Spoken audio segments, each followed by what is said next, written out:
हाँ, कक्षा 10वीं अध्याय 2 बहुपद प्रश्नावली 2.2 के कुछ प्रश्नों को हम हल करेंगे। अभी ये प्रश्न लिया है हमने x की घात 2 ऋण 2x ऋण 8 बहुपद के शून्य ज्ञात कीजिए और शून्यकों तथा गुणांकों के बीच के संबंध की सत्यता की जांच कीजिए। तो दिया गया बहुपद हमारे पास है x की घात 2 ऋण 2x ऋण 8। तो यहाँ लिखते हैं हम हल।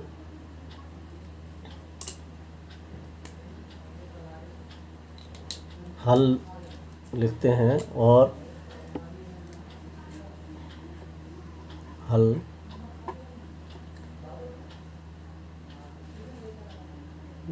बहुपद जो है x के यहाँ बहुपद में दिया गया चर जो है x है, तो बहुपद को हम लिखेंगे px बराबर x की घात 2 ऋण 2x ऋण 8। अब इनके हमें शून्य ज्ञात करना है। तो शून्य ज्ञात करने के लिए दिए गए बहुपद के हम पहले गुणनखंड ज्ञात करेंगे। तो गुणनखंड ज्ञात करने के लिए कक्षा 9वीं से संबंध है इन प्रश्नों का कि गुणनखंड कैसे ज्ञात किए जाते हैं। तो यहाँ पर देखते हैं हम अचर पद क्या है 8। और बहुपद में पहले कुछ चीज़ें हम समझ लें कि यहाँ बहुपद में x वर्ग दिया है, ये चर की घात 2 है। फिर यहाँ मध्य पद है, ये मध्य पद में x है और यहाँ पर जो चर है x वो हमें दिखाई नहीं दे रहा है। अब इसी को हम देखते हैं गुणांक जो शब्द आया है गुणांक। तो गुणांक जो है ये अचर पद है। फिर यहाँ पर ये x है तो x का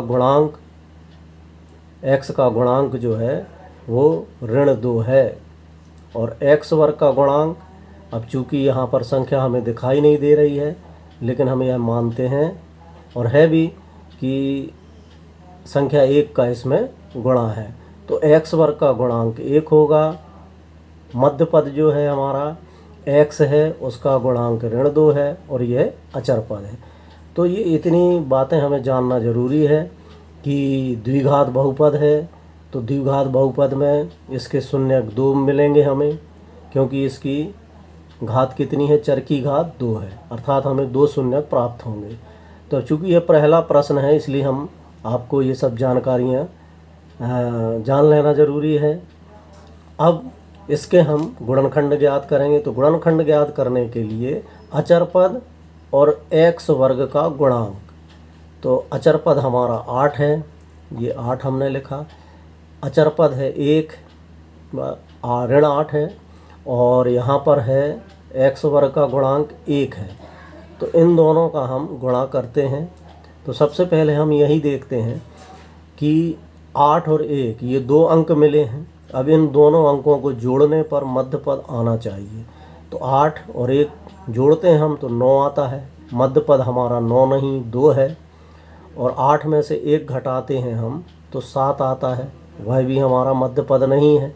तो अब बात हमारी बने कैसे, तो 8 और 1 का गुणा करने पर हमें 8 एकम 8 हुआ। अब 8 के हम और भी दूसरे गुणनखंड होंगे जिनको जोड़ने या घटाने पर 2 आ सकते हैं, तो उन्हें ढूंढना पड़ेगा। तो उन्हें ढूंढने के लिए हम 8 को देखते हैं किसके पहाड़े में आएगा। तो सबसे पहले शुरू करते हैं हम 2। तो 2 चौके 8, तो 2 चौके 8, इसमें 8 हमें मिला। अब इसकी हम फिर टेस्ट करते हैं, देखते हैं कि जोड़ने घटाने पर 2 आता है कि नहीं। तो 2 और 4 को जोड़े तो 6 प्राप्त हुआ। क्या 6 है? नहीं है। 4 में से 2 घटाने पर 2 प्राप्त हो रहे हैं घटाने पर। अब घटाना है और हमें 2 प्राप्त करना है। तो अब यहाँ देखें मध्य पद का चिन्ह है ऋण, मध्य पद का चिन्ह है ऋण। इसलिए अब हम क्या करेंगे, ऋण 4 धन 2। अब इसका क्या मतलब हुआ? चिन्ह अलग अलग हैं अर्थात घटेगा, चिन्ह विपरीत हैं, अलग अलग हैं तो घटेंगे, काम जो होगा घटाने का होगा। तो 4 में से 2 गए, 2 लिखे हमने। और बड़ी संख्या कौन सी है इसमें? तो बड़े संख्या के रूप में हम इसको 4 लिखते हैं, तो ये इसका संख्या है ऋण, इसका चिन्ह है ऋण। ये ऋण 2 प्राप्त हो गया। अर्थात अब हम ऋण 2 के लिए हम ऋण 4 धन 2 लिखेंगे। तो अब ये आगे पद होगा हमारा x की घात 2 ऋण 4, और चूँकि चर है x तो x लिखेंगे। अब 2 के लिए हम लिखेंगे धन 2x ऋण 8, ये हो गया। अब हमारे 3 पद थे तो 3 पद से हमारे 4 पद बन गए हैं। अब 4 पद बन गए हैं अर्थात हम 2-2 की जोड़ी बना सकते हैं। ये 2-2 की जोड़ी बनेगी। अब इस जोड़ी में देखें हम उभयनिष्ठ क्या है, संख्या तो है नहीं है क्योंकि यहाँ 4 है, यहाँ 4 नहीं है, तो सिर्फ अक्षर ही है जिसे हम निकाल सकते हैं उभयनिष्ठ के रूप में बाहर। तो x बाहर आएगा, कोष्टक लगेगा। अब अंदर क्या लिखेंगे हम? चूँकि x की घात 2, x की घात 2 माने x गुणित x। ये अब एक x को हमने बाहर लिखा, एक x अंदर लिखा, तो x ऋण है, ऋण लिखेंगे। और यहाँ पर 4, फिर इसी को आगे बढ़ाते हुए हम x ऋण 4 फिर से रिपीट करेंगे। ये x ऋण 4, x ऋण 4। और अब यहाँ से देखते हैं हम कि यहाँ पर क्या आना चाहिए। तो ये धन है, धन लगाया, 2 है, यहाँ 2 लिखा, और ये जो x है ये तो अंदर चला गया है। ठीक, अब देखते हैं आगे। ये x ऋण 4, ये x ऋण 4 है, ये उभयनिष्ठ गुणनखंड है। अब इसको हम फिर से लिखेंगे x ऋण 4। अब इसको लिखने के बाद यहाँ से x ऋण 4 लिख चुके हैं, दूसरे ब्रैकेट में लिखेंगे x ऋण 4 हम लिख चुके हैं, तो बचा हमारा धन का 2, ये हो गए। तो ये गुणनखंड हुए हमारे x वर्ग ऋण 2x ऋण 8 के। अब हमें शून्यक ज्ञात करना है। तो शून्यक ज्ञात करने के लिए हमारे पास बहुपद है px, तो अब हम लिख सकते हैं शून्यक के लिए, शून्यक के लिए, क्योंकि हमें शून्यक ज्ञात करना है इसलिए हम लिखेंगे शून्यक के लिए। शून्यक के लिए px बराबर 0। अब हमें x के ऐसे मान ढूंढना है जिसको हम यदि द्विघात में बहुपद में रखेंगे तो 0 आ जाएगा। तो अब हमने इसके गुणनखंड किए, तो गुणनखंड हमारे x ऋण 4 किसके आए हैं? px के, x ऋण 4 x धन 2। अब इसको हम यहाँ लिख देते हैं x ऋण 4 और x धन 2 बराबर 0।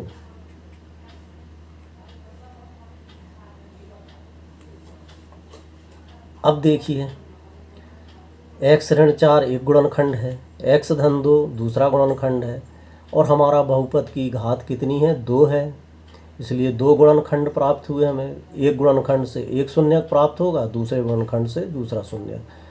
तो पहले शून्यक के लिए हम लिखते हैं x ऋण 4 बराबर 0। तो x बराबर क्या हो जाएगा? पक्षांतर करेंगे तो 4 ऋण का है, पक्षांतर होने से चिन्ह बदलते हैं तो ऋण का हो जाएगा धन। ये पहला शून्यक हो गया। तथा अब दूसरे शून्यक के लिए हम दूसरा गुणनखंड लेंगे, इसको लिखेंगे x धन 2 बराबर 0। तो x बराबर, यहाँ 2 संख्या है, इसका चिन्ह क्या है? धन। पक्षांतर करेंगे तो पक्षांतर का नियम है कि चिन्ह बदलते हैं, तो धन का 2 है, यहाँ आकर यह ऋण का 2 हो जाएगा। अब हम लिखेंगे अतः शून्यक, अतः शून्यक, शून्यक कौन कौन से लिखें हम? 4 व ऋण 2 हैं।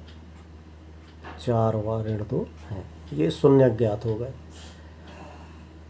तो दिए गए प्रश्न का एक पोर्शन जो है हम निकाल चुके हैं कि शून्य ज्ञात कीजिए, शून्य ज्ञात कर लिए। अब प्रश्न को देखते हैं हम। बहुपद के शून्य ज्ञात कीजिए और शून्यकों अर्थात 4 व ऋण 2 तथा गुणांक क्या कहलाएंगे इसमें? ऋण 2 है x का गुणांक और x वर्ग का गुणांक 1 के बीच के जो संबंध है उसकी सत्यता की जांच करना है। तो अब हम पहले जानते हैं हम कि शून्यकों का योग ऋण b बटे a होता है। कब? जब हमारा बहुपद कैसा होता है? x की घात 2 धन bx धन c।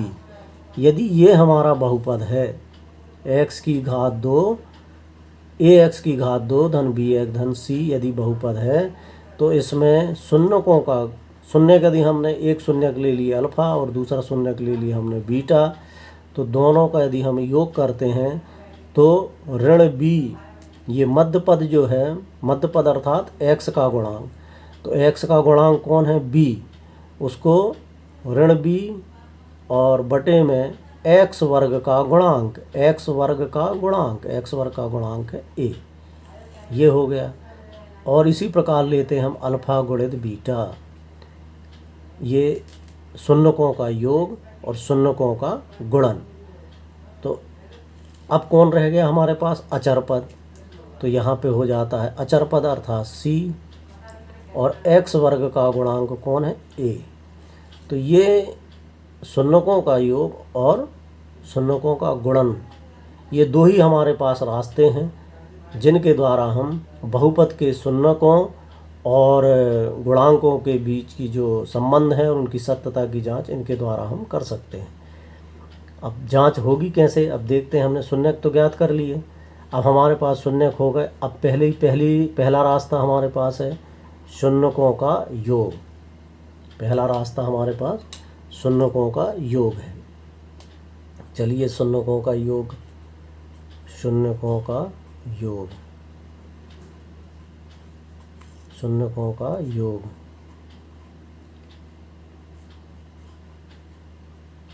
यह लिखा हमने शून्यकों का योग जांच के लिए और उनके गुणांक जो हैं, तो गुणांक के लिए हमको ध्यान रखना है, एक आएगा x का गुणांक और दूसरा आएगा x वर्ग का गुणांक और फिर अचर पद। ये तीन चीज़ें हैं, x का गुणांक,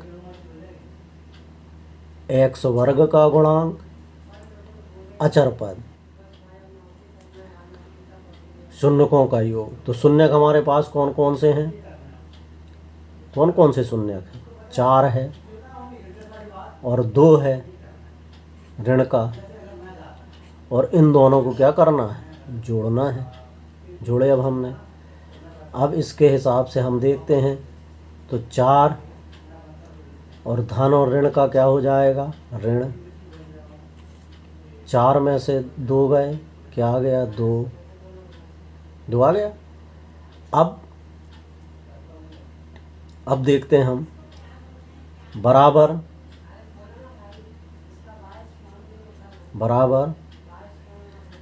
ये ऋण b बटे a है। क्या? ऋण b बटे a, क्योंकि शून्यकों का योग क्या होता है? ऋण b बटे। अब देखिए b है, यहाँ पर देखें 2 है धन का, और ये ऋण रखेंगे तो ऋण 2, और a का मतलब क्या हो गया? इसका गुणांक कितना है? 1, तो हम इसके लिए बटे में 1 लिख सकते हैं ऐसा। बराबर, अब हम क्या लिख दें? इसको इस रूप में लिखना है। b क्या है? यहाँ लगाएं ऋण x का गुणांक, x का गुणांक,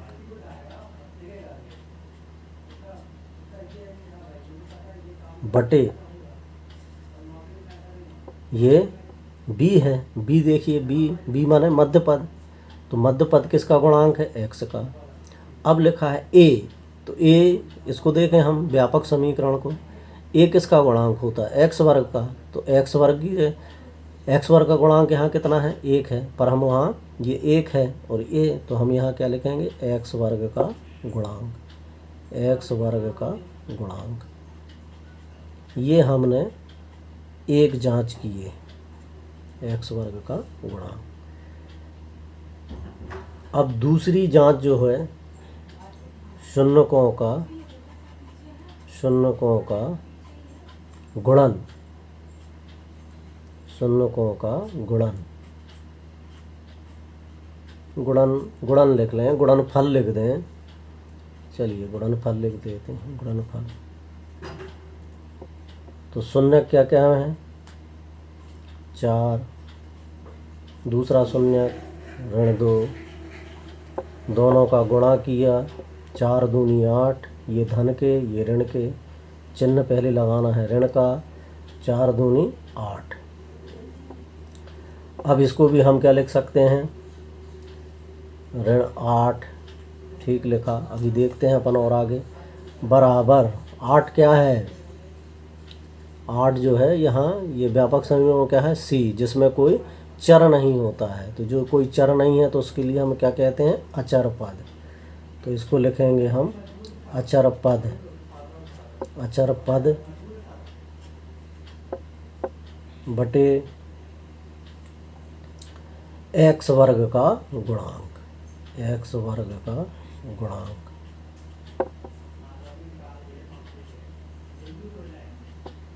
एक्स वर्ग का गुणांक।